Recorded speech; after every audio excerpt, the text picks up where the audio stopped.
Hi, I'm Harriet Quinn-Scoggins. I'm a medical anthropologist, which means that I study how people interact with healthcare and healthcare systems, and I work in cancer at Cardiff University. I think the important thing about cancer is that it affects everyone, and as a medical anthropologist, it means that I can learn about lots of different things and the way that people interact with cancer and healthcare.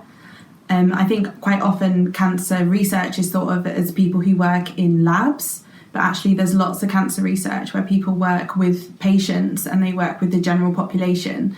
And what we really try and do is understand what people know and understand about cancer symptoms and awareness so that we can help them present to the doctors sooner. The more people that we can get to go to the doctors sooner, the more people we can diagnose at an earlier stage. So that means that really we can try and reduce the burden of cancer in the population. So less people will have cancer and hopefully less people will die from cancer. As an anthropologist, so anthropology is a type of social science.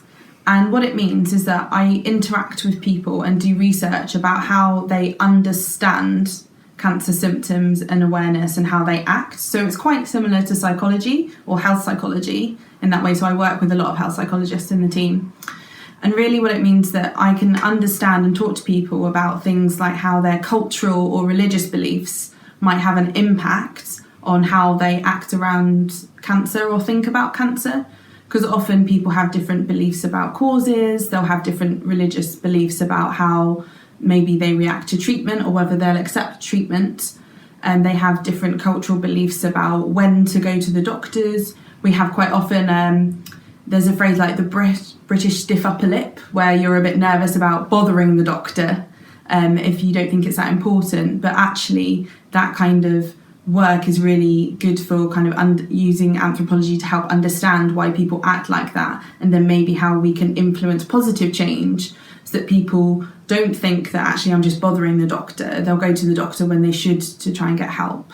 Being involved in Flickr really helped me to understand the patient pathway a bit better. And what I mean by that is where someone presents at the doctors and they have a symptom, and then maybe they're referred to the hospital, and then they see a consultant, maybe they have a diagnosis, then they go through different treatment options, and then they have their treatment and kind of ongoing support.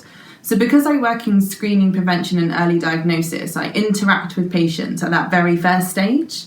But through Flickr, I've met people that work along the different stages. So what it means is that we can create a whole picture of the patient, especially where I work in lung cancer. So I don't just work in lung cancer, but quite a lot of my work is in lung cancer. And it means that I've met different people who do lung cancer research along that pathway. So together, we're a lot more impactful because we can combine our different resources and our knowledge rather than just being separate. So I think that's the most important thing for me, is meeting other people to be able to kind of bring our work together. I'd like to say a huge thank you for all the Flickr donations that you've given. This money has helped us bring together lots of researchers, and hopefully we can progress cancer screening, prevention and early diagnosis research in Wales, nationally and internationally, so that less people are diagnosed and we can save more lives.